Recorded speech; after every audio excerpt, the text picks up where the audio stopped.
برادری کی بنیاد پر لڑنا، باہم فخر کرنا برے نتائج کا ذریعہ ہے۔ گناہوں کی بنیاد بھی تکبر ہے۔ اس لیے ہر مومن کو چاہیے کہ اپنے نوکر، خادم، ملازم یا کسی بھی مسکین پر کبھی بھی فخر و غرور کا اظہار نہ کرے، کیونکہ یہی اللہ کی سب سے پہلی نافرمانی وجود میں آئی تھی۔ تکبر کا یہ ذکر ضمناً آ گیا۔ ہم پھر اپنے موضوع کی طرف لوٹتے ہیں۔ اللہ نے آدم علیہ السلام کو پیدا کیا اور انہیں عالم بنا کر ہی تخلیق کیا، یعنی جب وہ پیدا ہوئے تو جاہل نہیں تھے۔ اللہ نے آدم علیہ السلام کو فرشتوں سے بھی بڑا عالم بنا کر پیدا فرمایا۔ بے شمار احادیث میں آدم علیہ السلام کی ابتدا اور ان کے علم کا ذکر موجود ہے۔ جب اللہ نے آدم میں مکمل روح ڈال دی اور وہ اپنے پاؤں پر کھڑے ہو گئے تو اللہ نے انہیں حکم دیا، جاؤ فرشتوں کی جماعت کو السلام علیکم کہو۔ آدم اور فرشتوں کی زبان عربی تھی، یہی زبان اہل جنت کی ہے۔ آدم گئے، جا کر سلام کہا، انہوں نے جواب میں کہا وعلیکم السلام ورحمت اللہ، یعنی تجھ پر اللہ کی سلامتی اور رحمت ہو۔ اللہ نے فرمایا یہ تیرا اور تیری اولاد کا آپس میں ایک دوسرے کو تحفہ اور ہدیہ ہے۔ اللہ نے آدم علیہ السلام کو ابتدا ہی میں تمام نام سکھا دیے۔ مفسرین نے ان ناموں کے بارے میں بہت بحثیں ذکر کی ہیں۔ مضبوط موقف سیدنا عبداللہ بن عباس رضی اللہ عنہما کا ہے کہ اللہ نے آدم علیہ السلام کو ہر چیز کا نام سکھا دیا تھا۔ مثلاً یہ پہاڑ ہے، یہ سمندر ہے، یہ پرندہ ہے، یہ درخت ہے وغیرہ۔ وہ آسمان اور زمین کی ہر چیز کا نام جانتے تھے۔ یہ علم کیسا تھا، انسان نے کس طرح ہر چیز کا نام پہچان لیا۔ یقیناً اللہ انسان میں یہ طاقت پیدا کر سکتا ہے کہ وہ ہر علم کا احاطہ کر سکے۔ اللہ نے آدم علیہ السلام کو ہر چیز کا نام اور اس کی صنعت اور کام بھی معلوم کرا دیا۔ آگ، لوہے، لکڑی، غرض ہر چیز کا نام اور استعمال ذہن میں ڈال دیا۔ وہ کس قدر عظیم علم سے بہرہ ہوئے، سبحان اللہ۔ بہرحال اللہ نے آدم علیہ السلام کو صرف شکل و صورت اور تخلیق ہی میں بلند مرتبہ عطا نہیں کیا تھا، بلکہ عقل و علم کے لحاظ سے بھی بلند درجے اور مقام پر فائز کیا تھا، جیسا کہ اللہ تعالیٰ فرماتے ہیں وَعَلَّمَ آدَمَ الْأَسْمَاءَ كُلَّهَا ثُمَّ عَرَضَهُمْ عَلَى الْمَلَائِكَةِ۔ اللہ نے آدم علیہ السلام کو ہر چیز کا نام سکھا دیا، پھر ان چیزوں کو فرشتوں پر پیش کیا اور فرمایا انبئونی بأسماء هؤلاء إن كنتم صادقین۔ مجھے ان چیزوں کے نام بتاؤ اگر تم سچے ہو۔ مطلب یہ کہ تم اپنے دعوے میں کہاں تک سچے ہو؟ جب آدم کی تخلیق ہوئی تو تم نے کہا تھا اللہ جو چاہے پیدا کر لے، قسم ہے وہ ہم سے زیادہ معزز اور عالم نہیں ہوگا۔ اس دعوے میں اگر تم سچے ہو تو ذرا ان اشیاء کے نام تو بتاؤ۔ اللہ تعالیٰ نے آدم علیہ السلام کا زیادہ معزز ہونا، مکرم ہونا اور علم و معرفت والا ہونا واضح کرنے کے لیے فرشتوں کو حکم دیا کہ آدم علیہ السلام کو سجدہ کریں۔ یہ سجدہ تعظیمی تھا، عبادت والا سجدہ نہیں تھا۔ سجدہ تعظیمی پہلے وقتوں میں جائز تھا، لیکن اب حرام ہے۔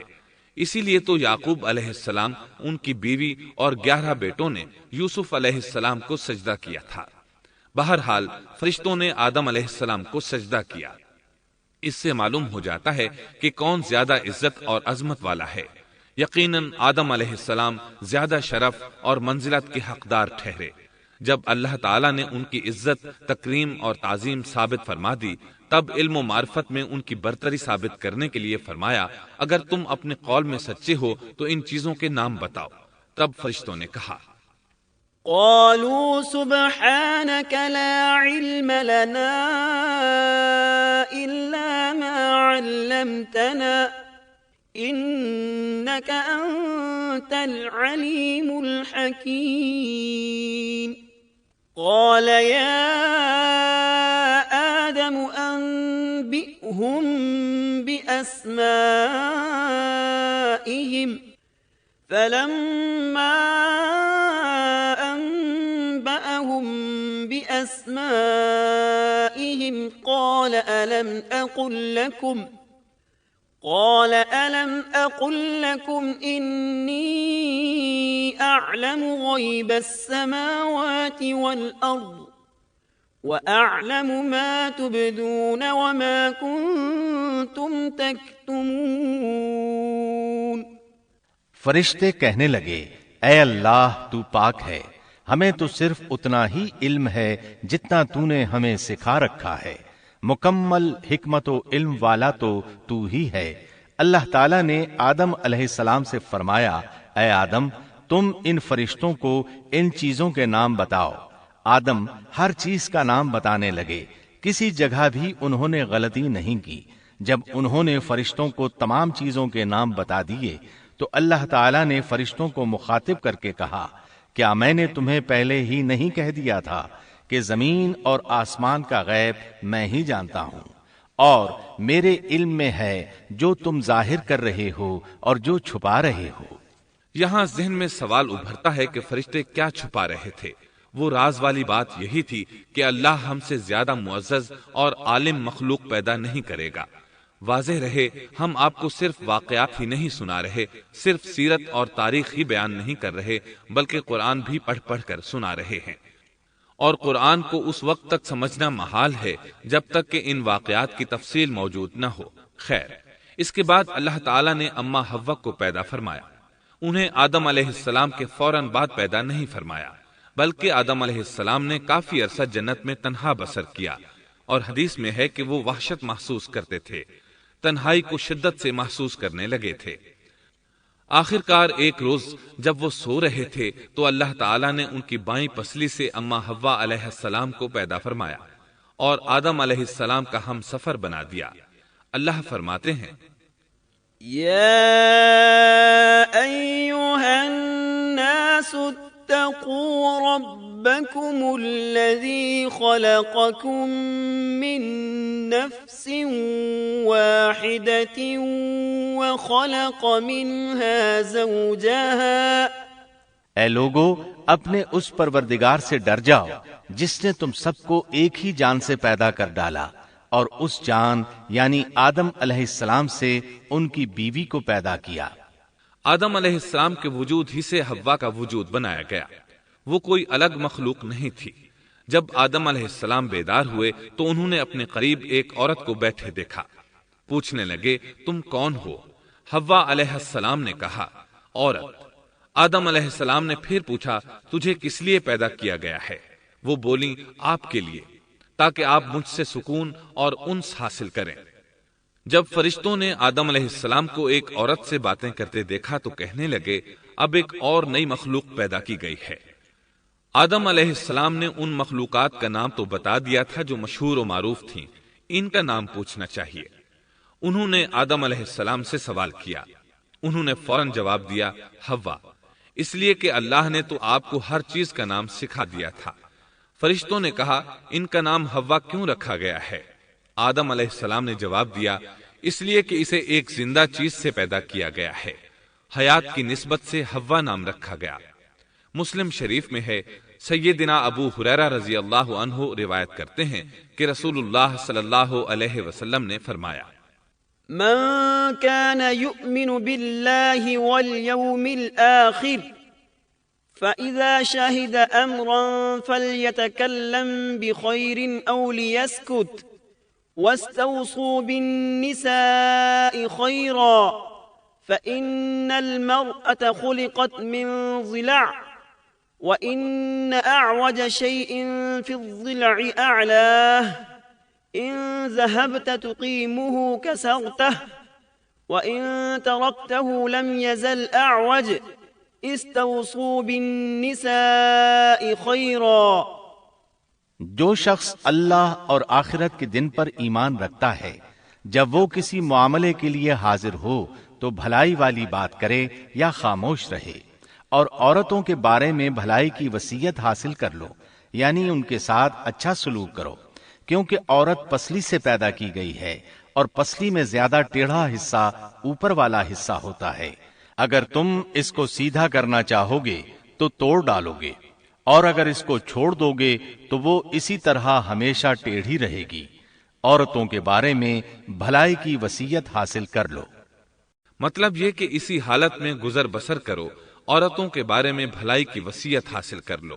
اس حدیث کا مطلب یہ ہے کہ عورتوں پر جبر کر کے زبردستی ان کی طبیعت کو بدلا نہیں جا سکتا، اور عورت ذات کو نہایت نرمی اور پیار سے رکھو۔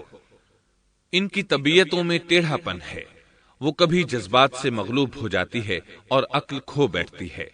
اگر کوئی اسے سیدھا کرنا چاہے تو اس سے لا تعلقی، دوری اور طلاق کی نوبت آ جائے گی۔ اگر اسے چھوڑ دو گے تو ٹیڑھا پن برقرار رہے گا۔ مرد کو بہت حوصلے سے اس صورتحال کو سنبھالنا چاہیے۔ احادیث میں سیدنا ابراہیم علیہ السلام کی زوجہ سیدہ سارہ علیہ السلام کا قصہ موجود ہے۔ وہ حوا علیہ السلام کے بعد کائنات کی سب سے زیادہ خوبصورت عورت تھی۔ احادیث سے یہ اشارہ ملتا ہے کہ حوا علیہ السلام ابتدائے انسانیت سے لے کر قیامت تک پیدا ہونے والی تمام عورتوں میں خوبصورت تھیں۔ اب ابلیس لگا اپنے وسوسے شروع کرنے۔ آدم اور حوا علیہم السلام دونوں اللہ کے حکم سے جنت میں تھے کہ شیطان نے انہیں پھسلانے کی کوشش شروع کر دی۔ اللہ تعالیٰ فرماتے ہیں، وَقُلْنَا يَا آدَمُ اسْكُنْ أَنْتَ وَزَوْجُكَ الْجَنَّةَ وَكُلَا مِنْهَا رَغَدًا حَيْثُ شِئْتُمَا۔ اور ہم نے کہہ دیا، اے آدم، تم اور تمہاری بیوی جنت میں رہو اور جہاں سے چاہو با فراغت کھاؤ۔ جنت بھی کیسی؟ اللہ فرماتے ہیں، وَجَنَّةٍ عَرْضُهَا السَّمَاوَاتُ وَالْأَرْضُ، وہ جنت کہ جس کی چوڑائی ہی آسمانوں اور زمین کے برابر ہے۔ سو اس جنت میں سے جو چاہو سو کھاؤ، کچھ بھی منع نہیں سوائے ایک درخت کے، چنانچہ ارشاد ہوا، وَقُلْنَا يَا آدَمُ اسْكُنْ أَنْتَ وَزَوْجُكَ الْجَنَّةَ وَكُلَا مِنْهَا رَغَدًا حَيْثُ شِئْتُمَا وَلَا تَقْرَبَا هَذِهِ الشَّجَرَةَ فَتَكُونَا مِنَ الظَّالِمِينَ۔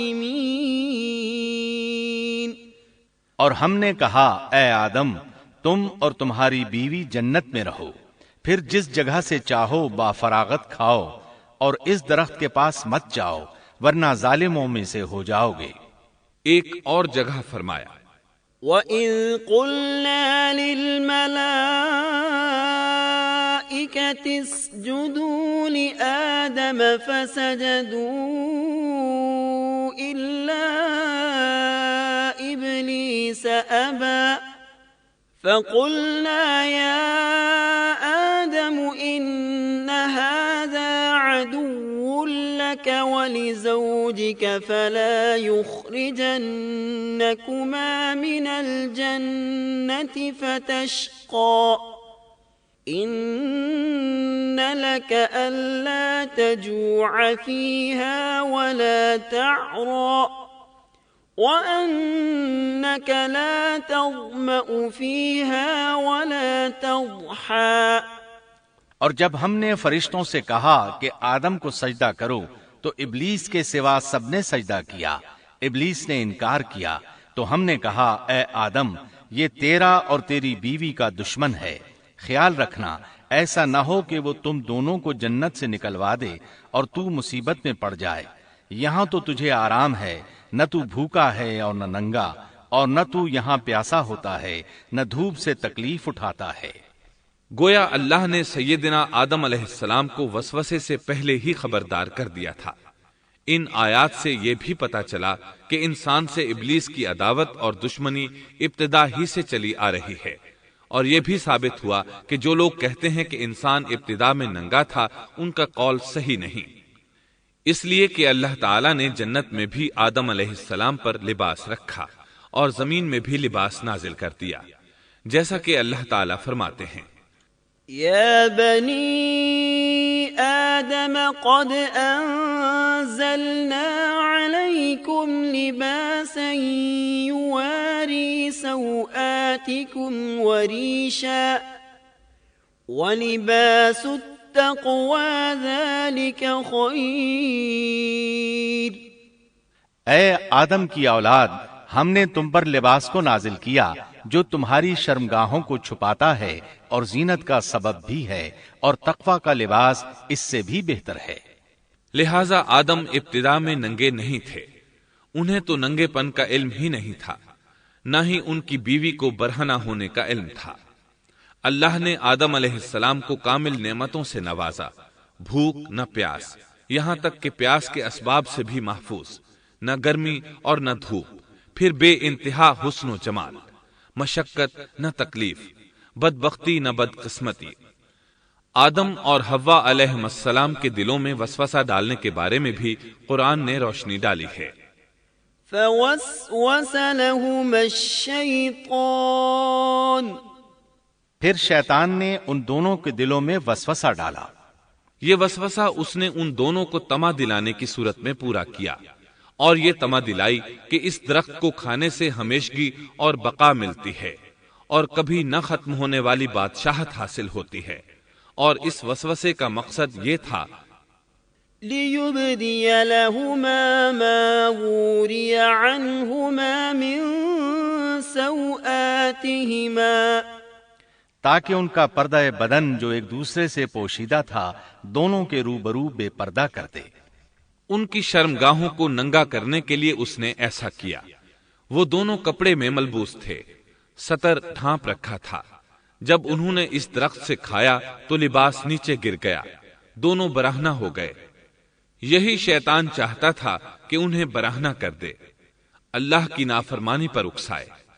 ارشاد ہوتا ہے فَوَسْوَسَ إِلَيْهِ الشَّيْطَانُ قَالَ يَا آدَمُ هَلْ أَدُلُّكَ عَلَى شَجَرَةِ الْخُلْدِ وَمُلْكٍ لَا يَبْلَى۔ شیطان نے انہیں وسوسہ ڈالا، کہنے لگا اے آدم، کیا میں تجھے دائمی زندگی کا درخت اور وہ بادشاہت نہ بتلا دوں جو کبھی پرانی نہ ہو؟ جب تم اس درخت سے کھاؤ گے تو ہمیشہ زندہ رہنے والے بن جاؤ گے اور زبردست بادشاہت حاصل کر لو گے۔ اس نے یہ تمنا بھی دلائی۔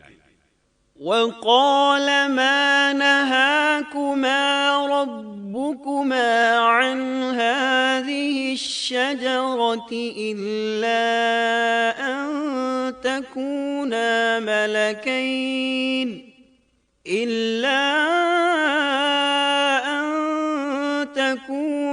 مَلَكَيْنِ أَوْ تَكُونَا مِنَ الْخَالِدِينَ۔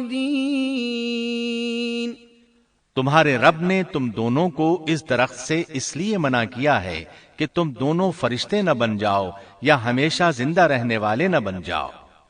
یعنی تم اس درخت سے کھا لو گے تو فرشتے بن جاؤ گے اور ہمیشہ قائم دائم رہو گے۔ پھر وہ وسوسہ ڈالتے ہوئے جھوٹی قسمیں کھانے لگا، جیسا کہ ارشاد ہوتا ہے وَقَاسَمَهُمَا إِنِّي لَكُمَا لَمِنَ النَّاصِحِينَ، اور ان دونوں کے روبرو قسمیں کھانے لگا کہ یقین آ جائے میں آپ کا خیر خواہ ہوں۔ اللہ کی قسم کھانے لگا، اور اس وقت سے جھوٹی قسموں کی ابتدا ہوئی۔ اس نے ان دونوں کو فریب دے کر بہکا لیا، جیسا کہ فرمایا فَدَلَّاهُمَا بِغُرُورٍ، یعنی دھوکے سے انہیں پھسلایا، حالانکہ انہیں کسی چیز کی کمی نہیں تھی۔ بھلا وہاں کیا محتاجی ہو سکتی تھی؟ جنت میں سکون سے زندگی بسر کر رہے تھے، جنت سے بڑھ کر کیا چاہیے؟ ہمیشہ کے لیے جنت مل چکی تھی۔ اللہ تعالیٰ فرماتے ہیں فَلَمَّا ذَاقَا الشَّجَرَةَ بَدَتْ لَهُمَا سَوْآتُهُمَا وَطَفِقَا يَخْصِفَانِ عَلَيْهِمَا مِنْ وَرَقِ الْجَنَّةِ، ان دونوں نے جب درخت کو چکھا دونوں کا پردہ بدن ایک دوسرے کے روبرو کھل گیا، دونوں اپنے بدنوں پر درختوں کے پتے جوڑ جوڑ کر رکھنے لگے۔ کپڑے اترنے پر دونوں کو حیا آئی، اس لیے کہ انسان کی فطرت میں برہنہ ہونے کی ناپسندیدگی شامل ہے۔ برہنہ ہو گئے تو کوئی لباس نہیں تھا، اس لیے درختوں کے پتے جوڑ کر جسم ڈھانپنے لگے۔ حدیث میں آیا ہے، آدم بھاگنے لگے تو اللہ نے پکارا، آدم مجھ سے بھاگتے ہو؟ آدم بولے، اللہ میں شرم کی بنا پر بھاگ رہا ہوں، اور اس وجہ سے کہ تیرے سامنے برہنہ کیسے رہوں، پھر یہ کہ نافرمانی کا ارتکاب بھی کر چکا ہوں۔ یہاں ایک سوال پیدا ہوتا ہے، دونوں میں سے پہلے کھانے والا کون تھا؟ اس بارے میں راجح قول یہ ہے کہ وہ حوا علیہ السلام تھی۔ انہی نے آدم علیہ السلام کو طمع دلاتے ہوئے اس غلطی پر آمادہ کیا تھا، جیسا کہ بخاری شریف میں نبی اکرم صلی اللہ علیہ وسلم نے فرمایا، لولا حواء لم تخن انثى زوجها، اگر حوا نہ ہوتی تو کوئی عورت اپنے خاوند سے خیانت نہ کرتی۔ حوا علیہ السلام نے انہیں غلطی میں مبتلا کیا تھا۔ اگر حوا علیہ السلام نہ ہوتی تو آدم بھی خیانت میں مبتلا نہ ہوتے اور نہ معصیت میں مبتلا ہوتے۔ تب اللہ نے انہیں پکارا، وَنَادَاهُمَا رَبُّهُمَا أَلَمْ أَنْهَكُمَا عَنْ تِلْكُمَا الشَّجَرَةِ وَأَقُلْ لَكُمَا إِنَّ الشَّيْطَانَ لَكُمَا عَدُوٌّ مُبِينٌ۔ کیا میں نے تم دونوں کو اس درخت سے نہیں روکا تھا، اور کیا یہ نہیں کہا تھا کہ شیطان تمہارا کھلا دشمن ہے؟ اب توجہ طلب بات یہ ہے کہ اس موقع پر دونوں نے کیا طرز عمل اختیار کیا۔ کیا وہ دونوں اپنی معصیت پر بضد رہے اور تکبر کرنے لگے، جیسا کہ ابلیس نے سجدہ کرنے سے انکار کیا تھا اور پھر لگا تھا اپنی معصیت پر اصرار کرنے، یا ان دونوں نے توبہ کر لی؟ جی ہاں، دونوں نے توبہ کر لی، جیسا کہ قرآن مجید میں آتا ہے، قَالَا رَبَّنَا ظَلَمْنَا أَنفُسَنَا وَإِن لَّمْ تَغْفِرْ لَنَا وَتَرْحَمْنَا لَنَكُونَنَّ مِنَ الْخَاسِرِينَ۔ دونوں نے کہا، اے ہمارے رب، ہم نے اپنا بڑا نقصان کیا، اور اگر تو ہماری مغفرت نہ کرے گا اور ہم پر رحم نہ کرے گا تو واقعی ہم خسارہ پانے والوں میں سے ہو جائیں گے۔ اس قصے میں ایک سوال یہ ذہن میں پیدا ہوتا ہے کہ جب سیدنا آدم علیہ السلام کو ابلیس نے سجدہ نہ کیا تو اللہ تعالیٰ نے اسے مردود بنا کر جنت سے نکال دیا، پھر وہ سیدنا آدم علیہ السلام کو اس درخت کے قریب کس طرح لے گیا جبکہ وہ جنت سے باہر ہو چکا تھا؟ قرآن کریم میں اس بارے میں یہ الفاظ آئے ہیں، پھر شیطان نے ان کے دلوں میں وسوسہ ڈالا۔ یہ وسوسہ اس نے کیسے ڈالا جبکہ وہ جنت سے نکالا جا چکا تھا؟ مفسرین نے اس کے جواب میں لکھا ہے کہ اس نے جنت سے باہر رہ کر یہ وسوسہ ڈالا تھا۔ جیسے آج کل تار اور بغیر تار کے آواز کو دور دراز علاقوں تک پہنچایا جا سکتا ہے، ایسے ہی شیطان نے اپنی طاقت سے یہ وسوسہ ان کے دلوں تک پہنچایا۔ لگے ہاتھوں ابلیس کی حقیقت بھی سن لیں۔ ابلیس کے لفظی معنی انتہائی مایوس کے ہیں۔ یہ راندہ درگاہ ہونے کے بعد ہمیشہ ہمیشہ کے لیے اللہ کی رحمت سے مایوس ہو گیا تھا، اس لیے اسے یہ لقب ملا، ورنہ روایات کی روح سے اس کا اصل نام عزازیل تھا۔ پہلے یہ جنات میں سے تھا، اپنے رب تعالی کی اطاعت سے نکل کر ابلیس ہوا۔ اس کا علم ناقص تھا، مزاج ناپاک تھا، وہ غرور اور تکبر میں مبتلا ہو گیا تھا۔ یہاں یہ بات بھی ذہن نشین کر لیں کہ انبیاء خطا اور گناہ سے پاک ہوتے ہیں، ان پر اللہ تعالی کی مستقل حفاظت اور نگرانی قائم رہتی ہے۔ اگرچہ انبیاء بھی انسان ہوتے ہیں اور تمام انسانی تقاضے انہیں لاحق ہوتے ہیں، لیکن ان کے عمل اور ارادے میں کسی قسم کی بدی اور شر کا عمل دخل قطعاً نہیں ہوتا۔ ان کا ہر قول اور عمل بلکہ ہر حرکت اور سکون کی حالت بھی انسانیت کے لیے بہترین نمونہ ہوتے ہیں۔ البتہ بشر ہونے کی وجہ سے بھول کا امکان ہوتا ہے، تاہم بھول ہو جانے کی صورت میں انہیں فوراً ہی خبردار کر دیا جاتا ہے۔ بھول ہو جانا بشری طبیعت کا خاصہ ہے۔ اللہ تعالیٰ نے ہر انسان کی فطرت میں یہ چیز رکھی ہے۔